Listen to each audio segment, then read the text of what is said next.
you so much for joining us for our webinar, Shadow AI, How to Go from Rogue to Regulated.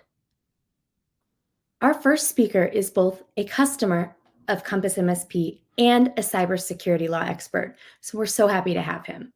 Casey O'Donnell is a partner at Halloran Sage with 13 years of legal experience, specializing in business and commercial law, finance and real estate. As an expert in data privacy and security and emerging AI compliance and regulations, Casey provides critical legal guidance to mid-market business leaders.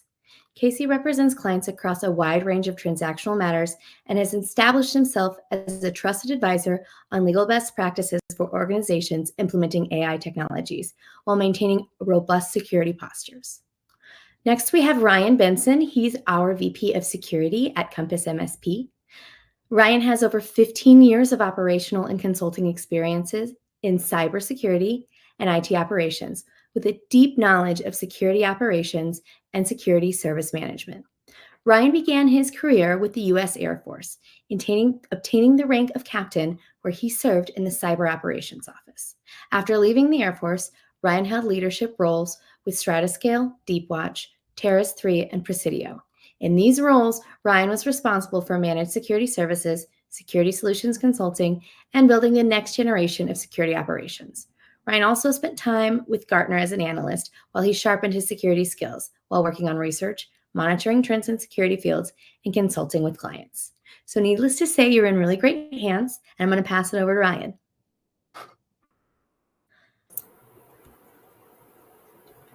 Awesome, thank you. There you go. Okay. All right. Let's go. Next slide, please. All right, so we just did intros for both me and Casey. So welcome to the webinar today. Looking forward to having this. Me and Casey have been talking about this for a few weeks, and been looking forward to give our advice here going forward. Let's go to the agenda. So today we're going to talk about a couple things. We're going to go over what shadow AI means, kind of the definition, what we're seeing in the markets today, and sort of wrapping some realities and risks that are built into that.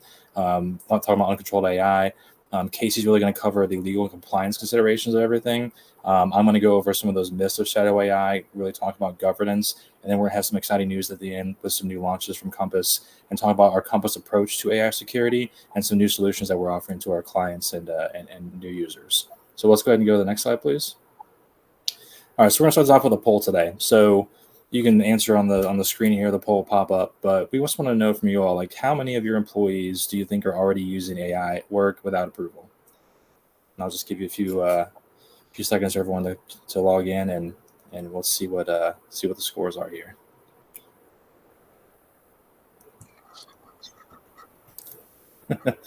A little technical difficulty. It's all good.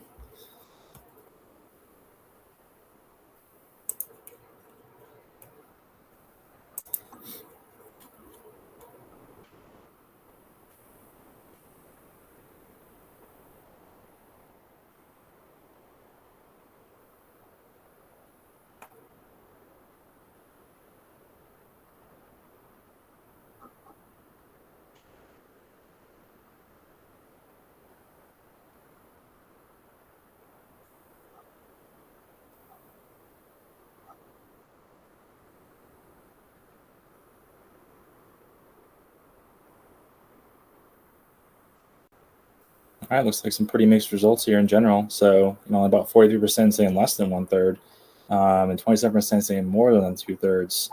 Pretty interesting split here. There's no real consensus amongst the audience here, which is good. That's a good way to start this. So let's go ahead and go to the next slide here, or the next pull through here.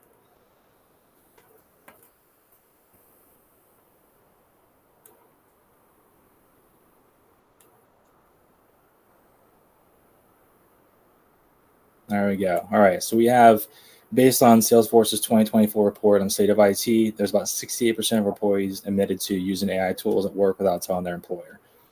So one of the things we're going to dive into here is, what does that actually mean, right? Because when you think about using AI tools, is that an AI embedded into tools today? Is that just AI that they're using on the side and they shouldn't be? Like, we're going to kind of walk through some of those things, get some definitions to that. But I think for most of us, that percentage is pretty surprising and helps us understand, like, AI really is here. It's really being used everywhere. And so we have to be able to look at it from both a legal and a security standpoint to make sure we can do it in an appropriate manner to protect ourselves and our businesses. So let's go to the next slide here. All right. So in general, like AI is, we'll say it's changing the landscape of business today, but really it's changing it because it's a new, let's say shiny toy, but it is a new thing that's out there and available. And we are seeing some benefits from AI, right? Like some things that are moving faster. I know for most of us, like 2 years ago, I've worked remotely for a long time. Like we were always used to being in meetings and taking notes, right? Almost everything now is recorded and AI is listening to what we're doing and taking notes for us, right? I actually think that is a pretty productive and thing, especially when I miss meetings or something else. I can get a readout of what was talked about, what key tasks are there. Like those are all things that are positives, right? But with any positive, there's always repercussions or a negative that comes with that. Because as part of that, that also means that the AI that we're using is listening to my conversation. It's recording those things. It's taking that information and pulling it back somewhere. Is that just a stream of data that's in a central place? Is it a larger tool of data that's being used for other things? Those are all things we have to understand with the landscape. So in the presentation today, we're going to talk about that. We're going to talk about how Shadow AI works, what it actually is, the security risks, data protection challenges that are presented with that, some of the legal and compliance obligations that we have as businesses to meet regulations, and understanding how the regulations are going to be changing, because there's not too many regulations today around how AI is used. But that is absolutely going to change, and we're already seeing that in places like Europe, and some states already adopted new laws around that. So with cases, we're going to talk about those components of it, and then looking at governance frameworks, right? What can we do to start protecting ourselves and have some way to guide us moving forward on how we can do this in a safe and secure manner.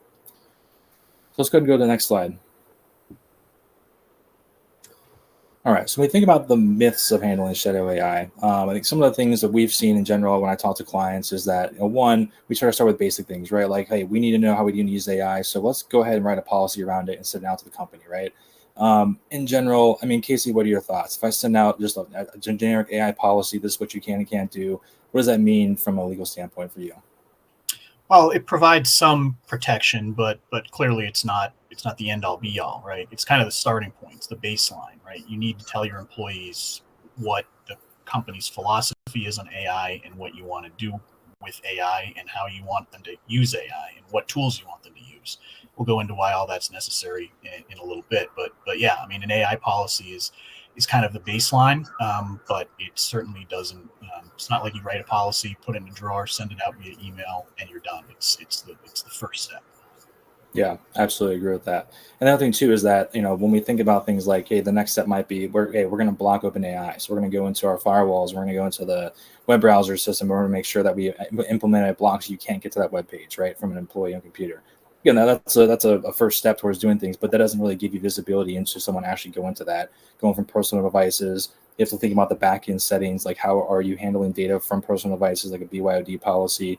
Like how does that data transfer from a personal device to a work device? Like those are all considerations that's be played into this. Now, that was a little bit more straightforward in the past when we had BYOD set up for organizations. But because AI is sort of embedded into other things we use today, it's hard to really understand where that data is actually flowing to, right? You could have that BYOD policy, someone could be following it to the T and doing a good job, and you have detections in place, and all of a sudden there's a chatbot they're interacting with that they plug data into, maybe some information about the company you don't want to get out into the public, and that can go into a larger data model that's then could be shared with Google and other places that could show up in search engines, right? Those are things you don't necessarily understand, and we have to be able to get monitoring in place and understand where that data is flowing in order to build the right protections around it in general. Again, at the end of the day, that's shadow AI, again, where AI exists, but you don't see it, that's there. And as we saw from the poll questions there, like we don't necessarily know as an organization or really as businesses, like where that all resides. And we really need to uncover that to be able to know how we move forward and handle it safely. All right, let's go to the next slide, please. Try to you, Casey. Yeah, so I'll get into some of the legal risks that we're facing here, which, obviously since AI is so pervasive, the legal risks are clearly significant. And they fall into, there's risk under current legal regimes, and there's also risks under some of the evolving laws, which we can talk about as well. But I mean, just as a baseline, I mean, AI has many hundreds of millions of users. I mean, you see different stats. I mean, ChatGPT is one that we'll be talking about a little bit today. That is something that's common that everybody really knows. I mean, I think they have 700 million users. So chances are, your employees are using AI in some way. And AI, I noticed something in the audience chat. Somebody was talking about how AI is embedded into Teams in various ways. There's plugins that use AI. They purport to make things easier, which, as Ryan said, there's clear benefits to that, and it's something that all businesses should consider and use to increase their productivity. But there's a lot of AI creep that you need to be aware of as you start using these tools and figuring out what tools are best for your company. AI can be hidden in operating systems, other programs, and using your data to make provide more efficiency, but also to provide efficiency to the AI model, which lives on data, and the more you feed it, the more it gets, the better it can be. But that obviously brings up some risks. And the main way I think a lot of people conceive of AI, at least right now, just on the consumer level, is through chatbots. And chatbots are obviously, a big piece of AI. But there's also things like image recognition. There's automated transcripts, like we were talking about, voice control, location data. All that stuff is collected and used by AI tools to make the AI tool better. But is that necessarily what you want as a company, to have your data be out there in a way that could provide some legal risks? So getting into some of these, the attackers who are looking to take your data, they can use AI in a couple ways. They can use AI to automate their attacks and to probe different ways that they can attack and take data and steal it. They can also use attacks against AI tools. There's a concept called jailbreaking, where people can try to attack the AI bot and try to get it to give information that it is programmed not to give, but maybe can be coaxed into giving. So AI just gives attackers a big, both more stuff to try to get and also more ways to get it. So I guess that then that brings up AI as also a defense tool, right? AI can be used, as Ryan will I'm sure talk about later in the presentation, as ways to increase your cybersecurity, and ways to counteract the additional risks that are brought up by AI. Is that you can use AI for good in the security area. The main legal framework, or lack thereof, so as the case may be, is in the way laws are currently evolving. Currently in the United States, there's no main federal law that regulates AI per se. There's a lot of laws that certainly implicate AI tools, but there is not a federal law governing AI. The most recent budget bill, it was debated whether there should be some sort of an AI moratorium on state regulation of AI. But that, in the last few months when that bill was adopted, the final version of the bill did not contain an AI moratorium. But I'm sure it's still kind of kicking around, and could come in place at the federal level to stop states from regulating AI while a federal framework is adopted. But there's currently no main federal framework, which leaves AI regulation and governance to states in the United States. And those laws are frankly all over the place, and they are ever evolving. I think there were many hundreds of bills in, I think, about 45 states in the most recent legislative sessions have considered regulation of AI. Some states are more hesitant to do it, like in Connecticut, for example. There was a debate in our legislature. Connecticut's where I'm based, and there was a debate in the legislature this past session about whether Connecticut wanted to be at the forefront of AI regulation, and for various reasons, one of which was to maintain competitiveness, the state decided not to regulate AI. So some states like Connecticut are taking more of a hands-off approach, which leaves essentially a lack of regulation that could be filled with people experimenting and potentially creating habits that may eventually get they may have to be rolled back once regulation does come into play. So even if your jurisdiction does not have specific AI regulations, it's helpful to look at regulations and laws that are evolving in other jurisdictions. California and New York, as is typical in a lot of state law issues, have been putting some items into place to enhance the existing legal protections for privacy and things like that. There's a movement afoot in some states to have certain disclosures that have to be made whenever there's AI use by any company on behalf of their customers or clients.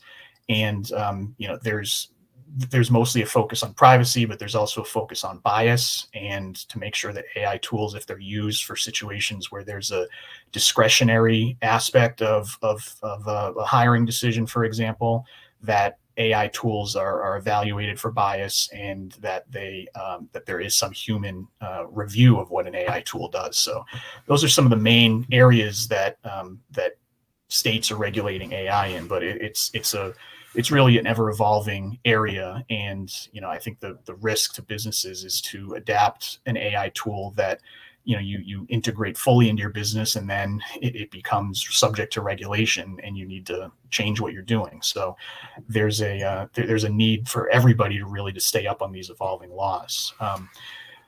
It's also helpful to look at some foreign jurisdictions and what they're doing. The European Union has adopted a European Union AI Act. There's some rules that are coming into play in 2026 under that act, and it generally seeks to categorize AI into a few categories. One category is AI that is banned, and under the EU rules, which are there's a framework out there. The actual rules are still being written, but it's anticipated that a lot of AI that stores data in China would be considered high risk and would be very strictly regulated, if not banned. There's also other risky AI uses under the EU rules that are still being developed that would require certain consumer disclosures, and certain policies that be in place similar to the EU privacy policies that are out there, that have kind of set the standard around the world, that the new EU AI Act may inspire others to follow it. So without getting into really the nitty gritty and some of the very detailed stuff there, that's kind of the overarching view of the laws that are constantly evolving. There's also an impact on existing compliance. So rules like HIPAA and Gramm-Leach that regulate financial disclosures and financial information, they extend to AI data both per their terms and per certain amendments that have been introduced. So the concept of keeping data private and using data in ways that comply with existing laws, the risks are only exacerbated by the existence of AI that now allows many more people to potentially have access to the data than before. And that's kind of our last point here on some legal risks. Just like I talked about before, the access to the data, there's just far more data out there that is being collected and stored in various places, and knowing what they can see, where they store it, and how they could expose your data is critical. And that kind of segues into our next slide, where we'll talk about some of that stuff in a little more detail. So managing liability is really one of the main overarching topics that we're looking at here. Is AI is part of our lives, it's part of our businesses. How do we use AI in a way that minimizes our liability and complies with the law?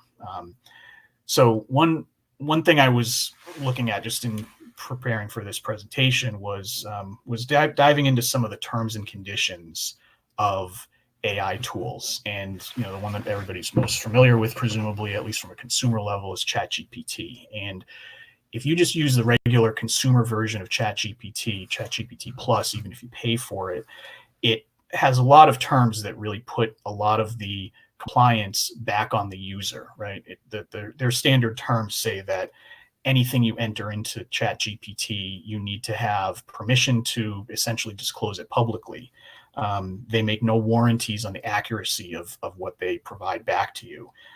And in their standard consumer terms and conditions, they have a provision that basically says that they can use the data for whatever they want to use it for, which is to train their own model. So if you use the public version of ChatGPT, there's certainly no expectation of privacy and no expectation that they're not going to use the information. So if you have employees who are on their own phones using ChatGPT or using their own accounts for use of for business purposes, that is a really high risk of getting confidential data out of your ecosystem and potentially into the hands of people that could use it in a way that you don't want, or people who, under the law, you have to protect it from.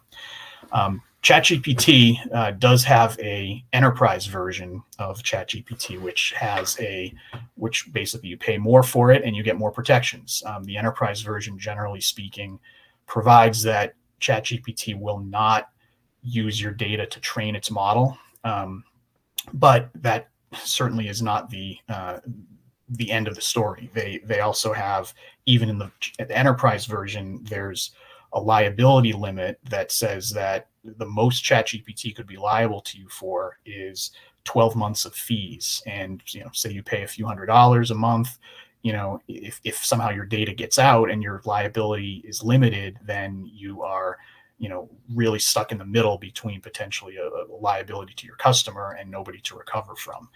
So the lesson is really if you're looking at any AI provider, to really know what you're signing up for, and to understand that when people who you may not be in control of their accounts may be subjecting your data to terms and conditions that could cause you a lot of liability. So, as a business, if you're using an AI tool, you're really kind of in the middle between the AI vendor who you're giving the data to and your customers, and ultimately you're liable to your customers if there's an issue. So one takeaway here is to make sure that when you are looking at contracts, both with an AI provider and with your customers, that there are proper allocations of risk. If you're using an AI tool, it's best practice to disclose that and to say that you're not liable to your customer to the extent that there's a breach of confidentiality from the AI tool. So that is that's one way you can try to manage your risk, through taking what the obligations are of the AI tool to you and then making sure you have similar limitations of your liability to your customers. And customer contracts versus vendor contracts, there's potentially you're using vendors that use AI, and you want to make sure that in your vendor contracts you have a provision that says that if your vendor uses AI, that they will indemnify you and they will take liability for any misuse of AI on their part. And then a lot of existing contracts, may date back to a few months ago when AI tools were not the way they are now, and in a few months they'll be different than they are today. So AI addenda is becoming a common provision of contracts where AI is involved, where you can go back to your customers and say, here's an addendum that addresses AI, and this is part of our contract that we need to discuss and add. So that is something that I would certainly recommend looking at your contracts if you do use AI and considering addenda as applicable. So we can maybe move on to the next slide now.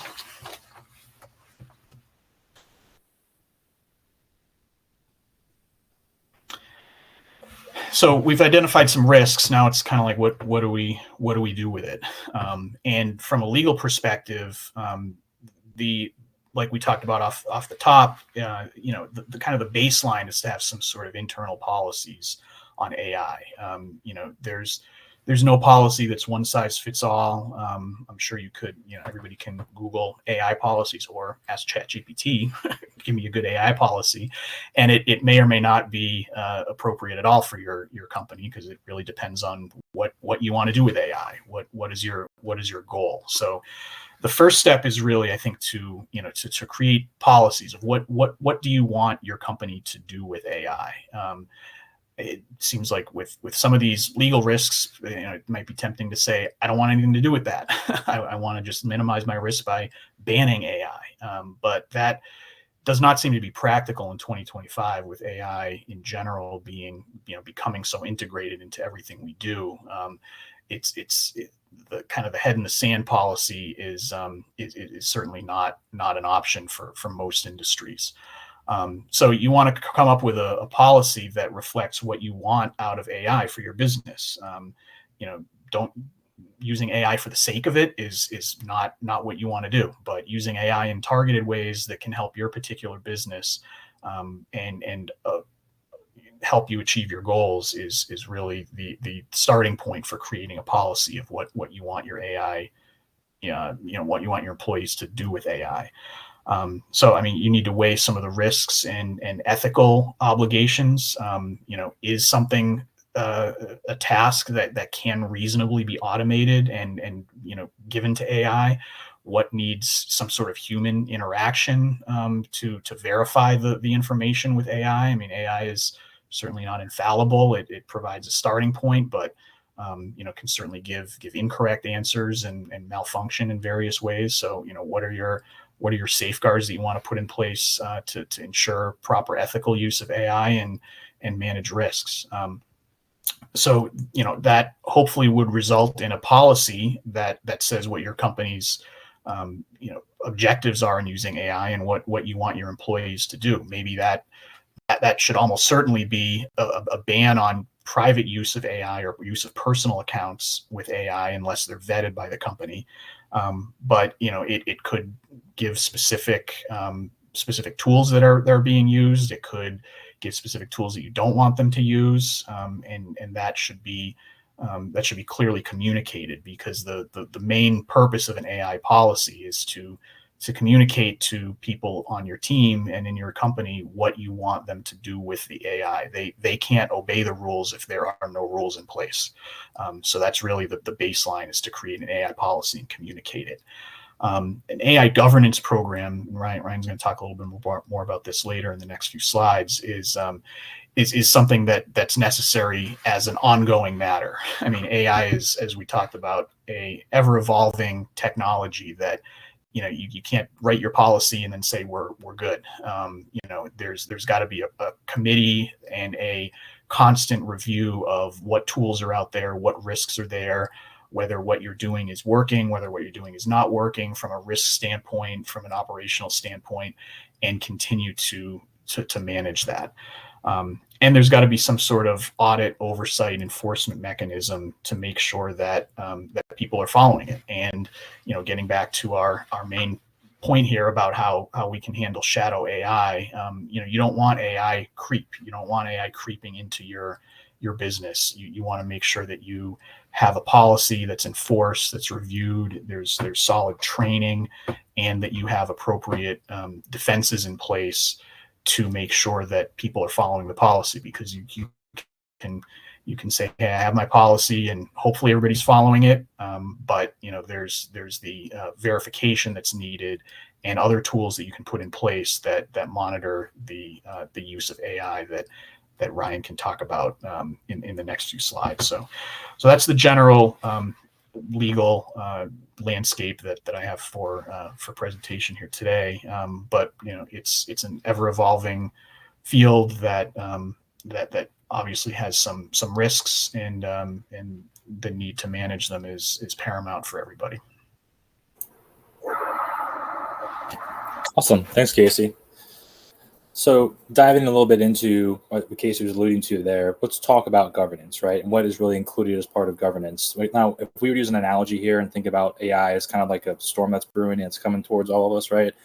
We want to leverage governance as kind of our seawall against those waves. And those waves being like, again, their policies and guardrails, right? What protections you're putting in place, how you're going to secure the data and access it, like oversight and assurance, and then your metrics and reporting, right? All of these things are key to being able to understand how you're leveraging and using AI, how you are going to use it, and how you get the most use out of it, right? From our standpoint, leveraging your legal teams and your security teams as sort of like the ones to help bring AI to bear is going to make it way more fruitful and much easier to adopt as a company overall.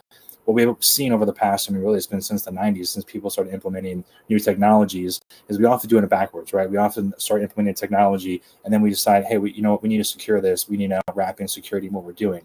But once you establish the baseline of what you're doing, spend less money on doing that and start implementing it, it's even twice as expensive to bring security on top of that, because what we're all going to do is come in and plug, like identify the issues with it and say, here's how we have to solve it, which may be re-architecting or pulling apart what you put together, or patching bandages on top of it don't necessarily work, but it kind of seems like security, right? So we want to think about this kind of from the start to the finish, right? How can we enable security embedded into what we're doing and sort of move it forward? Let's move to the next slide, please. So when we think about all those waves come at us, it doesn't have to be one tsunami, right? And it's not going to be. We were looking at AI adoption over the next, 2 to 5 years being in sort of different waves, right? So like right now we are seeing more of like task automation across the board. Again, we're using it. It's taking notes for ourselves, like building code snippets. You can draft emails for us, like building summaries of meetings. Like those are all things that exist today. As we move forward, we're going to start seeing more transformation into like HR departments, legal, finance, where those are going to start transforming those departments and how they operate, not really to kind of take away jobs from people, but more to make their jobs more efficient, right? So we can find the best ways to use that data and move into the next models, which would be, in the 2 to 5 year model, really evolving the business itself, right? Understanding how we can leverage AI like most effectively, and being able to use that to enhance the business and make the business more profitable and enhance what we can do going forward, right? Now, one of the things we saw when we look at the kind of that business model evolution is that, from the MIT study that just came out, they showed that about 95% of all AI pilots, failed to scale without governance in general, right? So they started off, they saw some initial things that went well, and then things kind of went south from there, and they had to abandon that or try and sunk more money into the project, right? So we really want to start thinking about this from the beginning of how we're going to wrap security and those legal implications into this so we can do this in the most effective manner possible. Let's go next slide, please. So when we think about this from a security standpoint, we want to think about this as from the leadership standpoint, focusing on 3 key things, right? Your architecture and integration, right? So we really want to create a secure stack for how we're going to leverage AI going forward, right? We'll talk about on the next slide how we do that. We want to make sure we have governance and security built into that so that when we are innovating, we're doing it in a safe manner. And we have to think about being audit ready. Like a lot of these audits aren't ready today. A lot of these frameworks aren't ready today, but they're starting to roll out. There are some things you can use like NIST AI's RMF or like ISO's 42001 that give you sort of guidance right now of kind of how to do it, but those are going to continue to evolve as we find new flaws and find new ways to do this. So we have to evolve with it, right? So really the companies that are going to succeed in doing this are the ones that are going to be able to kind of pivot quickly, right? Kind of build themselves in an adaptable manner. So as new regulations come out, they can adjust to it in the fastest manner to be able to keep up with it without losing that innovative step that they were, the whole point of this was to build innovation. They don't want to go backtrack on that because a new policy came out. We want to be ready for those as they evolve.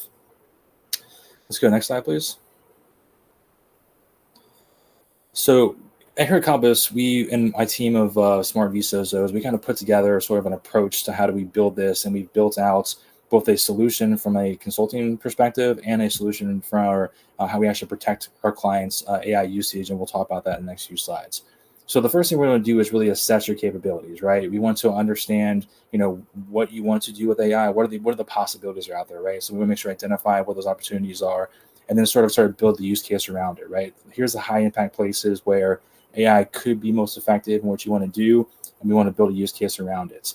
Once we have that use case, now we can start designing the solution architecture. One of the things that we do as part of our enablement sessions with customers when we talk about AI is we do a data flow diagram, right? We kind of, as we build a use case, we look at where is this data going to flow and how we want to secure that data as it goes through to make sure we understand all those pockets and all those places that could go to that we don't want it to, so we can build those guardrails in front of it, right? By doing that design on the front end, we now know that as we build into it, we're going to be better prepared for understanding the threats that might be there. We actually do a threat evaluation to understand like what risk you're taking in enabling this. And if you understand those risks, which risks do you want to accept and which ones do you want to make sure that don't happen to you, so we can, again, build additional security into those. We want to design your risk and compliance guardrails around that. Really do a quick ROI analysis, right? Like make sure that what you're planning to do really makes sense, and you're gonna get something back out of this investment, so you're not just wasting a pilot test like we just talked about, and then actually help and implement that as part of the service we offer through Compass today. All right, let's go to the next slide, please. So our enable assessment is built around 3 phases, right? So we come and discover the use cases, we assess the risk and governance we have to put in place as part of that, and then we build that recommended roadmap. So you actually, this usually takes a couple weeks to be built into this for clients. We can either come on site or do this virtually. We actually interview users and make sure we understand what you're trying to do from a use case, and then understand where that data is going to flow throughout the network, so we can actually recommend the best, most detailed solution for how you want to implement that going forward. And from there, we'll be able to hand you a report that says, here's what you're planning to do, here's all the risk associated with it, and kind of our recommendations for how to move forward. That report, I feel, is very useful for most organizations, especially in the current times, because right now, as we get into budget seasons into next year, people want to put a line item in 2026 that says, here's the money we want to spend on AI. So you could use right now in the fall and winter session, time to be able to build out what that looks like. How much money do I need? What do I really want to solve with this? So you can effectively budget for it in the next year, and then start being able to enable those AI initiatives going forward, again, in a secure manner, have security wrapped around it. So to actually implement security around these, the solution we built is called Secure Link. So you go to the next slide, please. So our Secure Link solution is a guardrail we built that allows us to sit in between the AI model of choice, right? So we kind of start with that consulting solution and go through, again, what you want to use and how you want to deploy it. Once you understand what that is, like let's say for most users, especially in the SMB side, most of us are using Microsoft. We have Teams, we have Copilot enabled. And if you have Copilot, that's AI, right? So we want to be able to, we can use that effectively to make sure we're protecting, access to different instances, make sure the data is not flowing anywhere it shouldn't be, and also make sure that our employees aren't using other AIs they shouldn't be using as part of that, as part of our initiative, right? So the first thing we'll do when we deploy this is we actually sit on the API between, basically when we deploy this, it sits in between the LLM, which could be Copilot in this instance, and it actually creates a secure link, right? It creates basically a tunnel to that, so that any user, wherever they're at on your corporate devices, are able to access that AI, but with monitoring in place. And that uses a technology called retrieval augmented generation, which allows you to basically not let them get access to the data, the AI itself not get access to the data. It basically just gives a mirrored image of the data, so we can use it as part of the searching, but it doesn't touch it, it doesn't adjust it, it doesn't move it, which keeps that data secure as part of your network. What this also does allows us to monitor for your AI policy enforcement, right? So that when we're monitoring the entire organization, I can see all that traffic go into Copilot. If I start seeing traffic that's going to like OpenAI or traffic going to ChatGPT, it'll flag for us. We can actually alert on that. It'll go to our SOC. We'll say, hey, like this company A, we have users that were using putting queries in OpenAI.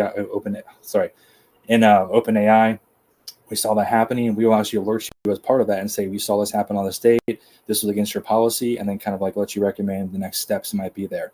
For some of our clients, that can be as basic as like, here is our training for how to use AI. For some customers, might be you need to sign the AI policy to make sure you understand it. It's now enforceable. Whatever that might be, we kind of work with you as part of that to make sure we understand what repercussions you want to have built into that, so to sort of enable and make sure that they're using this securely. The Compass SOC team monitors that 24/7. We see those things coming in, but most importantly, this creates that kind of guardrails for your AI, whichever one you decide to use, so you can use it securely, keep the data safe. And this actually, when we interconnect this into users, it interconnects to your identities, right? So like most like data loss prevention technologies force you to be able to go in, like Microsoft Purview, you have to actually tag what you want it to look for, right? That could take a year, 2 years just to be able to build into it, like all the things it needs to be looking for and slow things down. There's no tagging enabled with this at all. We basically say, like, if your user has access to these documents, it's the AI is allowed to see those documents. If they don't have access to it, they're not allowed to see it. It won't be able to search against those as part of that, right? So that's kind of zero lag to you as far as being able to enable it, and also speeds up the ability to start using AI more effectively without bringing in those additional risk of data leakage or people getting access to files they shouldn't, or more importantly, AI changing the information in the underlying file, which could mess up a lot of things for your business and things going forward.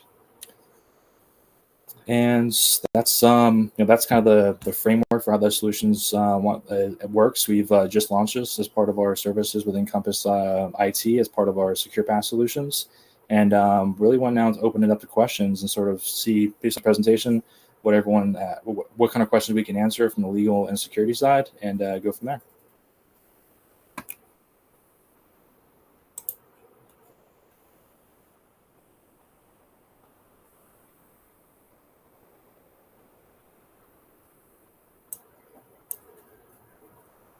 One question I saw that came in here was, is Compass MSP able to help audit which AI tools may be in use at our company?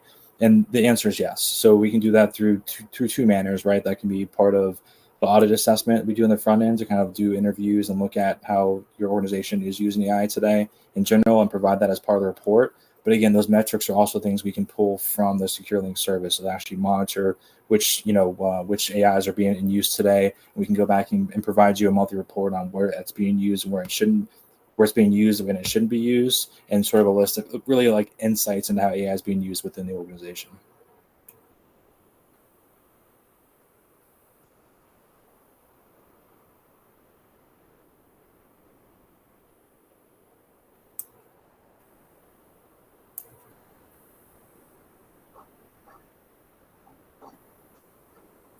Okay, we have another question. Why are the threats to AI different than other cybersecurity threats? It's a good question. So the difference is like I sort of think of AI as like the eighth layer of security, right? There's not only traditional 7 layers of security if you look at like your network, your endpoints, cloud, your data protection, like all those things built into that. Those are things that we've been building solutions around and have solutions around for the last 20 years, right? They continue to evolve. AI is really something that hangs differently from those because the tools we have today don't necessarily work for how an LLM works, right? We don't necessarily have a good way to insert ourselves into those systems and look at what they are in general. And the types of attacks you would run against an AI are completely different from how you would attack a network, right? We've even seen interesting things like people using like hexacode, like converting like a prompt into hexacode, so it'll still read. You can still insert it into as a prompt into LLM, but it can contain that hexacode nefarious objects. So even if I have a guardrail in place, if you're not actually searching for what that hexacode says, you can actually be injecting a bad or malicious prompt into your AI, which could poison it or create those jailbreaks of data that would happen as part of this. So you have to create a whole new layer of security and a whole new layer of how we look at it from an analyst standpoint to understand what the attacker is trying to do and how we protect it. Okay, we have another one from the audience. Is the SecureLink solution client different than the current Blackpoint and Compass client that is installed in our company's computer, or is it a separate client? Yeah, so this would be a separate client. And actually, it's a good example of this. So today, if you're a Compass client using the managed IT services, and one of the things we do for DNS security is deploy Cisco Umbrella, right? Cisco Umbrella kind of creates that secure connection for you through DNS for security to how you access all the different web pages out there. This is very similar into how that works, but it's only specifically for the AI components, right? So it doesn't protect anything else in there. It's just going to act as an interface between the user and whatever AI model they're going to be using and provide the monitoring for that specific solution. Okay. This one's for Casey. What's the best way to manage legal risk with limited time and resources?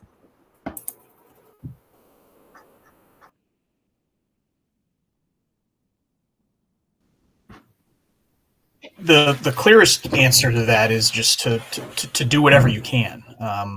Obviously there's going to be a limitation on both time, resources, and bandwidth in general, just to manage these things. I think everybody should have an AI policy. Ideally, that would be crafted in connection with a technology professional, a legal professional, to make sure it touches on the right points and it's communicated in the right way to employees. But everybody may not have the resources to do something like that. But I would say put a policy in place that makes it clear to people what your expectations are as to how they can use AI.